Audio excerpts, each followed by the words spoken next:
E aí, pessoal, tudo bem? Hoje a gente vai falar de um assunto muito simples. Eu vou falar sobre você, eu vou falar sobre mim, eu vou falar sobre seres vivos. Solta a vinheta.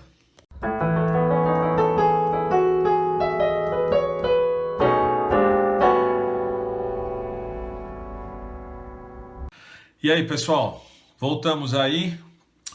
Quais são as características que definem um ser vivo? O que é que um ser vivo precisa ter ou fazer para ser considerado um ser vivo? Eu e você somos seres vivos, né? Mas então o que a gente tem que ter para ser um ser vivo? Ou o que a gente precisa fazer para ser considerado um ser vivo? Aquela estante que está ali atrás, ó, não é um ser vivo. Aquele violão que está dentro da capa ali não é um ser vivo. Esse boné que eu estou vestindo não é um ser vivo. Tem coisas que são muito diferentes, né? Entre nós, que somos seres vivos, e estes seres que nem são da natureza, né? Porque eles são fabricados. Mas na natureza também tem seres que não são vivos. Pedras, por exemplo, a água, a luz, o calor, temperatura.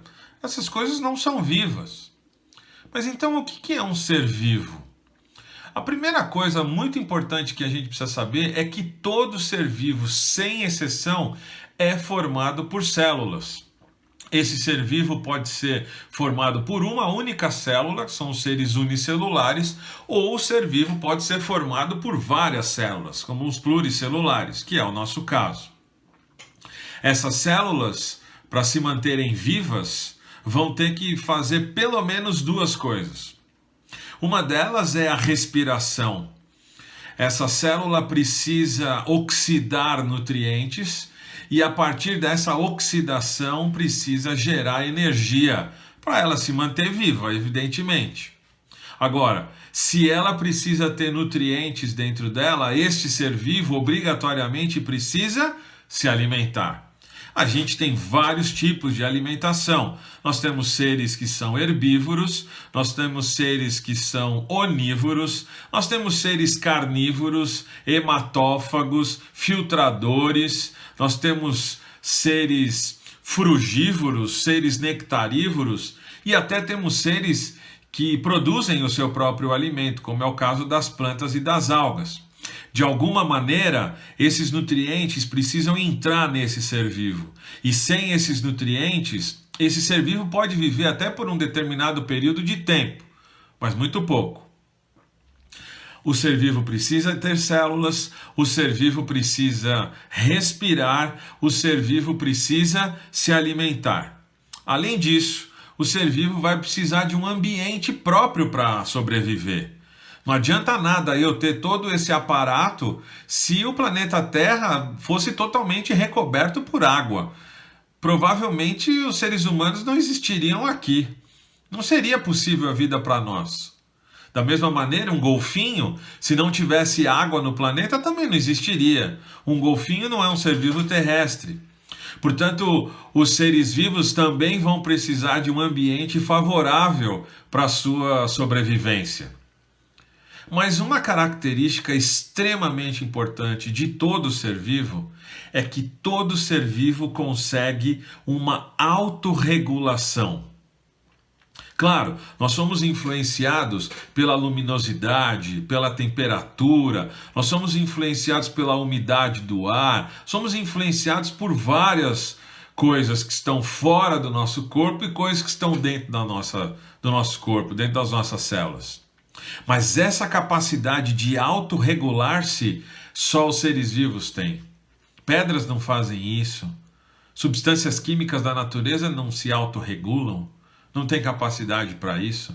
Talvez essa seja uma característica extremamente importante dos seres vivos. Essa autorregulação vai definir justamente a maneira como a respiração vai acontecer, a maneira como a digestão dos alimentos vai acontecer. É bem verdade que nós temos centenas de outras reações químicas que nos mantêm vivos. O que a gente pode chamar de metabolismo celular, o conjunto de todas essas reações químicas. Essa autorregulação é extremamente diagnóstica para o ser vivo. Nenhum outro ser possui essa capacidade de autorregular-se. Então, nós precisamos entender que essas características têm que estar juntas para que um ser vivo mantenha-se vivo, para que um ser possa ser considerado ser vivo. E aí entra uma discussão muito importante se vírus são seres vivos. Vírus não são formados por células, vírus não respiram e também não se alimentam. Vírus não precisam necessariamente de um ambiente propício para existirem. É bem verdade que eles vão precisar de uma célula hospedeira. Mas essa capacidade de autorregular-se, um vírus não tem. Para se reproduzir, o vírus precisa necessariamente de uma outra célula. O vírus precisa do aparato químico, do aparato intracelular. O vírus vai precisar das organelas que estão dentro das nossas células para se reproduzir. A formação de novos vírus não acontece só com o vírus. O vírus obrigatoriamente precisa de uma célula hospedeira, ele é um parasita obrigatório. Então, é muito difícil você classificar vírus como seres vivos. Portanto, se nós pensarmos na nossa condição, nós vamos ter que reunir essas características. Sermos formados por células, respirar, nos alimentar, ter um ambiente propício para viver e precisamos nos autorregular como seres vivos. Essa é a nossa aula de hoje. Qualquer dúvida, escreva nos comentários. Qualquer comentário, escreva para mim. Dá um like se você gostou. E se você não gostou, dá um dislike. Mas avisa para mim porque você não gostou. Pode escrever, não tem nenhum problema. Um abraço para vocês e bons estudos.